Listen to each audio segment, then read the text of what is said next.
Estamos ya de regreso en el programa, como lo había anunciado, estoy con Edwin Heredia de la Asociación Vida y Familia. Hacemos hoy análisis político. Edwin, gracias por estar conectado con nosotros. Como siempre, a ti, Enrique. Hoy día Arequipa se movilizó, hubo una marcha, algunos pensaban que era un paro o que las cosas podían terminar con grandes desmanes. Tal vez la novedad del asunto era que lo que se decía, se arengaba y lo que decían algunas personas entrevistadas es que la marcha era en contra del Congreso, pidiendo que el Congreso se disuelva y que se convoque a una asamblea constituyente. ¿Cómo ves tú el asunto? ¿Te parece que esto ya es una estrategia del gobierno? Algo similar está pasando con los mensajes de los ministros, yéndose contra el Congreso de la República. Es perfectamente posible, Enrique, que sea una estrategia de este gobierno, ¿no? Sin embargo, es algo absurdo porque el problema de nuestro país, el problema actual, el problema que afrontamos los peruanos desde hace 8 meses, no lo tiene el Congreso, que no es gobierno. O sea, el Congreso no gobierna el país, lo gobierna el Poder Ejecutivo. Entonces, decir que se vaya el Congreso, decir que, bueno, el Congreso efectivamente tiene una bajísima o altísima impopularidad, de acuerdo, pero eso es porque el conjunto de los 130 congresistas, un conjunto variopinto, ahí hay de todo, hay gente capaz, hay gente honesta y hay gente, corrupta, hay gente cínica, hay gente inmoral, hay gente incapaz, etcétera, ¿no? Entonces, claro, el conjunto del Congreso siempre han tenido una popularidad muy baja, pero es posible, pero sin embargo, no puede ser que ahora salgan a pedir que cierren el Congreso o que se vaya el Congreso, porque el Congreso no tiene la culpa de lo que está sucediendo. El mismo, me parece que Torres o Castillo han dicho que el Congreso no es obstruccionista. Lo han dicho el día lunes cuando fueron al Congreso, ¿no? O sea, que no les echan la culpa de esto, como si antaño le decía el gobierno de PPK al Congreso. Pero Entonces, parece que el discurso ha cambiado. Hoy el presidente de la República, en el inicio de este Consejo de Ministros en Huancayo, no lo ha dicho él directamente, bueno, pero ha pedido disculpas, ha dicho algunas cosas. Después de que habló el presidente, muy brevemente, habló Dina Boluarte, la vicepresidenta y ministra. Y Dina Boluarte se ha dicho, bueno, aceptamos la oposición del Congreso, pero el Congreso tiene que apoyar las leyes que están bloqueando desde el Congreso porque ahí están las políticas de gobierno. Y otra vez emprendía contra el Congreso, dando la apariencia de que el Congreso está bloqueando las políticas de gobierno de Pedro Castillo. eso no cabe en una mente mínimamente inteligente, no cabe, no cabe. Y es lo que te decía fuera de cámaras hace un momento, ¿no? El gobierno actual ha añadido a su incapacidad y a la corrupción, que son las dos causas principales de cómo estamos y por qué estamos así, no ahorita en los últimos 8 meses, sino esto viene de los gobiernos anteriores, incapacidad más corrupción. Pero este gobierno le ha añadido algo, que también por supuesto lo tenía el señor Vizcarra, ¿no? Es el cinismo.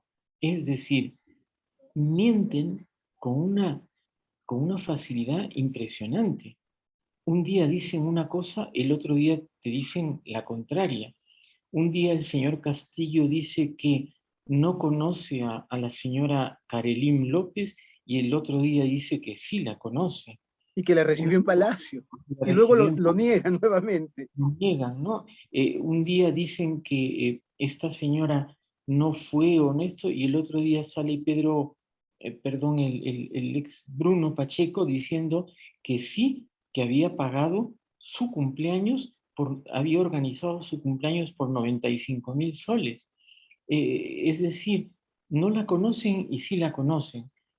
Es mentira, es burlarse del país con un cinismo que pocas veces yo le he visto, pero así funciona la izquierda. Y con esa misma lógica, lo que has mencionado hace un momento, los izquierdistas, comunistas que han salido esta mañana a pedir, ¿no?, el cierre del Congreso y la Asamblea Constituyente, también responden a esa lógica, a la lógica de la mentira, a la lógica del engaño, es decir, a la lógica de la propia agenda que es la ideológica.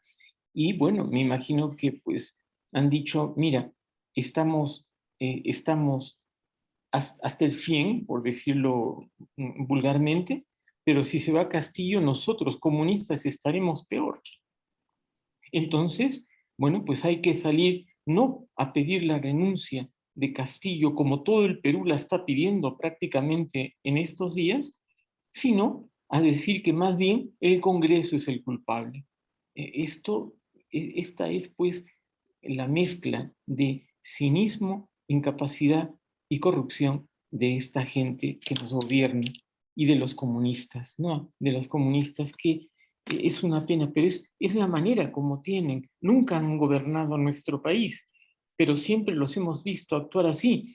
Por primera vez han llegado, ¿no? Han llegado de la mano de un inepto, ¿no? Con un partido corrupto detrás, con un Vladimir Cerrón que es un sentenciado y que por primera vez han llegado y mira, en 8 meses nos han destrozado el país, Enrique. Esta es la realidad.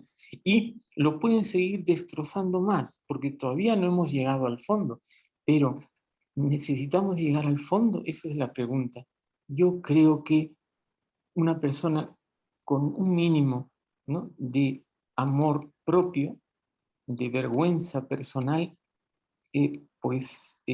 tendría que decir, y hablo del señor Castillo, hasta aquí nomás, ¿no? Hasta aquí nomás.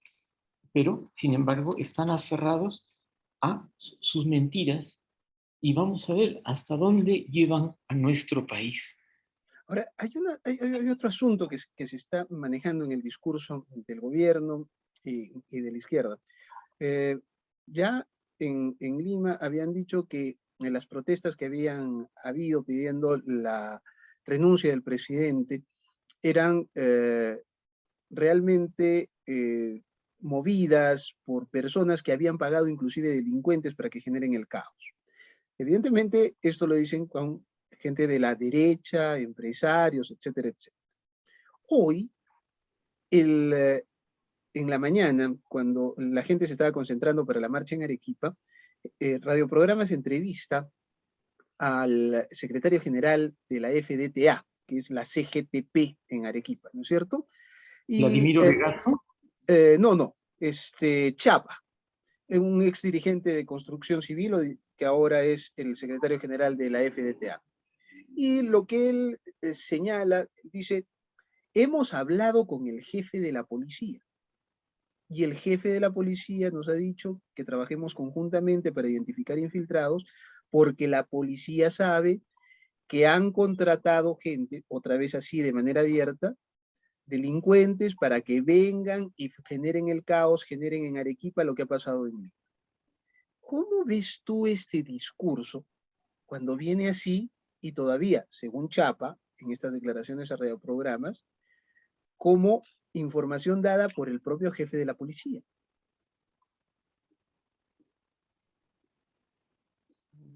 Bueno, no tengo en principio por qué creerle a este señor, ¿no? Me gustaría escuchar también al jefe de la policía, ¿no? Que saliera a declarar lo mismo, que él lo ha dicho. Debería salir, ¿no es cierto? Pero Ya debería salir salir por lo menos a aclarar o desmentir a Chapa, o a, porque o a el desmentir. asunto es grave, ¿no? Exactamente, ¿no? Pero busca, o sea, lo que parece que es ese discurso busca desprestigiar las marchas contra el gobierno. Es decir, no es el pueblo quien marcha, no es el pueblo quien pide la renuncia de Castillo, es un grupo de poder económico que paga delincuentes para que generen caos en todo el país. Ese parece ser el discurso ahora del gobierno y de sus funcionarios. Sí, es curioso, pero claro, ahora, ahora es la derecha la que paga, ¿no? Los infiltrados. Cuando ellos hacían las protestas contra un gobierno de derecha, por decirlo de algún modo, los infiltrados, ¿quiénes eran? Los infiltrados eran, pues, vándalos radicales de ellos mismos. No era gente pagada por la derecha que iban a protestar contra la derecha. Es Ujú. absurdo, ¿no? Por lo tanto, ahora sí, y ellos muchas veces decían, no, son infiltrados. ¿Infiltrados de dónde? Si eran ellos mismos. Y ahora, y ahora tampoco se les puede creer. Infiltrados, infiltrados pagados por la derecha. No, para mí eso es bien poco verosímil, ¿no? Bien poco verosímil. Yo creo que siempre en todo país hay personas, hay personas pues que son, vamos a decir, el lumpen de una sociedad y que, bueno, están ahí para sacar una ganancia de cualquier revuelta. Pues esa es la gente, ¿no? Esa es la gente que ellos dicen que están infiltrados y que hacen destrozos, pero hasta podrían ser ellos mismos que intentan de alguna manera deslegitimar una marcha. Pero yo creo, lo que se ha visto es una protesta que en todos los momentos iniciales ha sido pacífica, por lo menos la que hubo en Lima el día martes, ¿no? Era una protesta pacífica. Muchísima gente que salió como pudo de sus casas para reunirse en un punto de la capital. Miles de Y, personas. Luego, en la noche ya existieron los desmanes cuando ya esa gente se había ido, con lo cual no me parece verosímil todo aquello, Enrique, ¿no? Claro, siempre se puede decir, pero que muestren pruebas.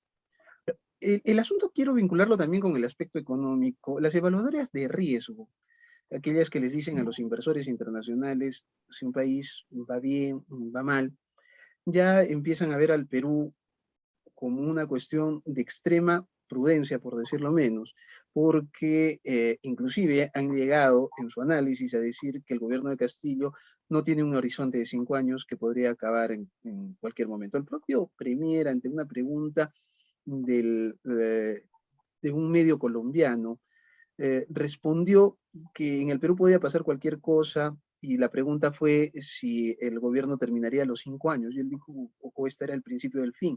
Él dijo que en el Perú podía pasar cualquier cosa. ¿Cómo ves tú el aspecto económico? ¿Cómo Sí. ves tú este tema cuando estas empresas internacionales que miden los riesgos país empiezan a ver ya al Perú con una luz roja o a alumbrarlo con una luz roja? Sí, mira, yo creo que afuera nos ven cada vez peor, ¿no? Cada vez peor. Sin embargo, yo pienso que, eh, mm, vamos a ver, que en este momento una buena parte de los problemas que tenemos en el país con la subida de alimentos, de los combustibles, etcétera, ¿no? Con el problema de los fertilizantes, con, sí, con el aumento de la pobreza, etcétera. Eso tiene, por supuesto, factores externos que son, pues, uno de ellos, el tema del conflicto, la guerra entre Rusia y Ucrania, qué duda cabe, ¿no? Otro también es el tema del crecimiento económico, la inflación en Estados Unidos, también, ¿no? Sin embargo, yo creo que el daño que le han hecho al Perú en su en la visión que tienen de nuestro país desde fuera, ya está hecho. Y yo creo que las empresas calificadoras de riesgo ya asumen que el Perú va a estar en este nivel en los próximos meses o quizá años.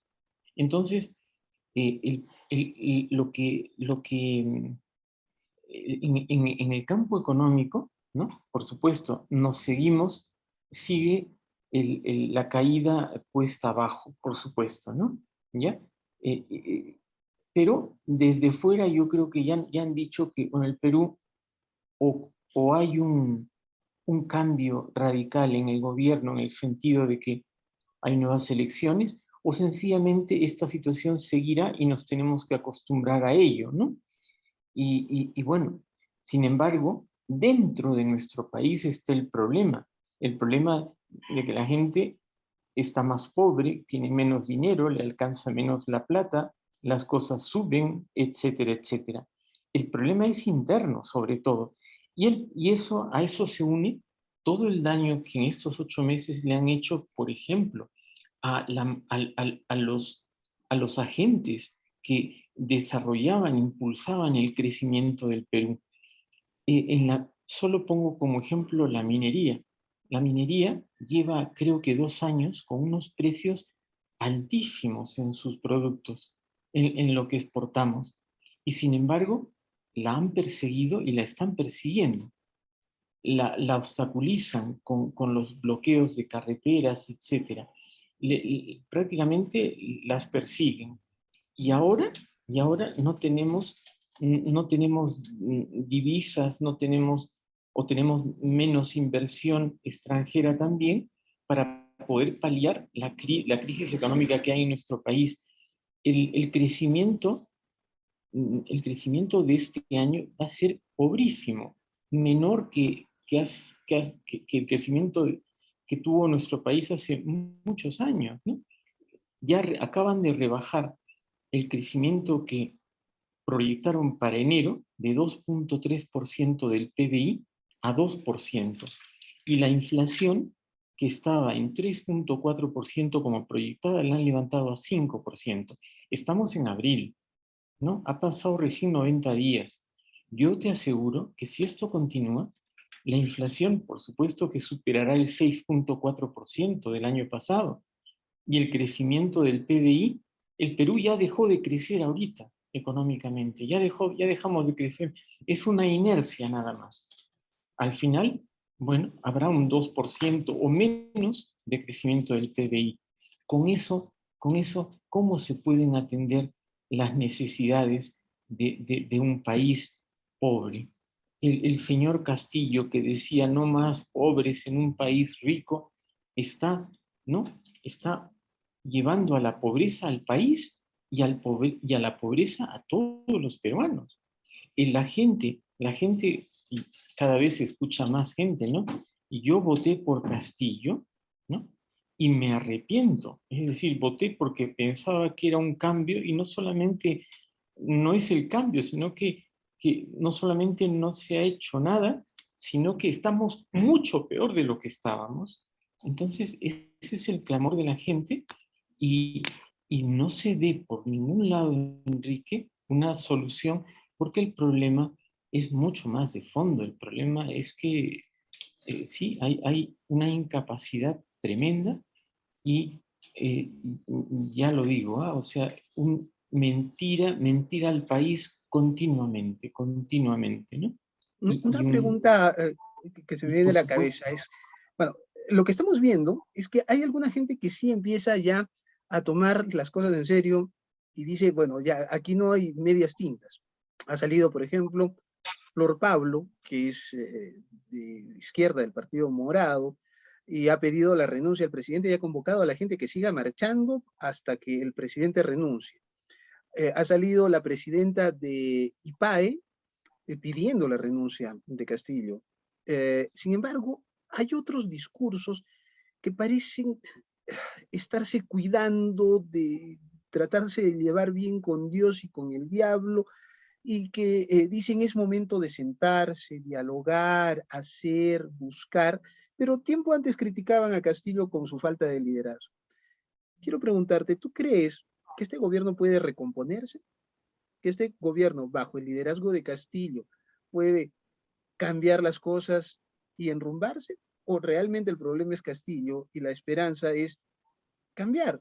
Cambiarlo con Dina Boluarte o cambiar yendo a elecciones presidenciales o generales. yo creo que el problema, como te decía hace un momento, es un problema de fondo. Ya es un problema, ya no solamente de incapacidad, corrupción, y yo le añado cinismo, sino es un problema de confianza. Es decir, yo creo que es muy difícil que una persona como Castillo o la gente que tiene a su alrededor, ¿no? Es muy difícil que mm, tengan y sea verdad un cambio radical. Es muy difícil. O sea, han avanzado demasiado como para ya no creerles, ya no creer, porque lo que se necesita en el país es, yo te diría, un viraje de 180 grados. Y para eso, ¿no? Bueno, tienes que sacarte a todos los que están ahí a tu lado, sacarlos y cambiar la cabeza del señor Castillo, las pocas ideas que tiene, y que además muy confundidas, pues tendría que cambiar radicalmente. Y entonces, quizá, ¿no? Que yo no confío ni en el acuerdo nacional, ni en el Consejo de Estado. Para mí todo eso es burocracia, son instituciones o colectivos que no sirven en realidad. Lo que tendría que haber es renuncia y nuevas elecciones o un cambio absoluto, y esto es lo que yo veo imposible, un cambio de Pedro Castillo, ¿no? En decir, bueno, a partir de ahora, ¿no? Me voy a rodear de un gabinete, ¿no? Y yo voy a estar como controlando, presidiendo, pero voy a dejar gobernar a un primer ministro y a unos ministros capaces, ¿no? Y ganarse la confianza del país. Muy Eh, difícil, ¿no? Eso sería lo único que podría Claro, revertir. Y eso lo ves tú posible, nuestros televidentes lo ven posible. Yo creo muy, que no. muy complicado. Además, existen demasiados. Hoy día ha jurado el ministro de Salud y es el viceministro del cuestionado ministro de Salud, que proviene también de Huancayo y que había trabajado junto con Cerrón en el gobierno regional. Entonces, bueno, Entonces, parece que ya no hay posibilidad ni siquiera de convocatoria bajo el presidente. y es que, y visto desde otro lado, ¿no? ¿Tú crees, Enrique, que diríamos, que gente honesta, proba y capaz pueda sumarse a este gobierno? No, parece que han sido muchos nos cuando han sido convocadas algunas personas. Claro, claro, pero es que es lógico, nadie va a sumarse a un gobierno que, mira, yo no exagero en lo que voy a decir, aunque suene fuerte, pero tiene ahí gente delincuente, personas bueno, desde Vladimir Cerrón hasta bueno, Claro, ministros ministros que han estado, transformados. que han sido exonerados por, no sé, falta de pruebas y por investigaciones bastante Bueno, cuestionadas en el Ministerio Público por temas de asesinatos en dos oportunidades diferentes. Bueno, Edwin, no, te y agradezco sobre mucho. todo, perdón, Enrique, sobre todo porque también, ¿no? Porque también la fiscalía está tomada, ¿no? Y porque no van a investigar nada, o abren una investigación, pero nunca la terminan, y luego la archivan, y por un poder judicial que está bastante pintado en una pared, pero que no ejerce como tal. Entonces, visto eso, Enrique, ¿qué le queda a nuestro país? Le siguen echando la culpa al Congreso, pero yo digo, ok, el Congreso tiene 130 representantes, quizá la mayor parte sean impresentables, pero en este momento es el único contrapeso que hay en el poder para poder servir de parapeto ante todo lo que el gobierno, el poder ejecutivo, pues está intentando hacer en el país. Por lo tanto, aunque no les guste el Congreso, tiene que haberlo y es un elemento de contención. No me imagino qué sería en este momento sin un Congreso que tenga, aunque desorganizada, pero una oposición que está haciendo valer su rol. Gracias, Edwin, Enrique. gracias a ti. Ha sido Edwin Heredia de la Asociación Vida y Familia. Gracias por habernos acompañado. Nos reencontramos mañana en Modo Avión.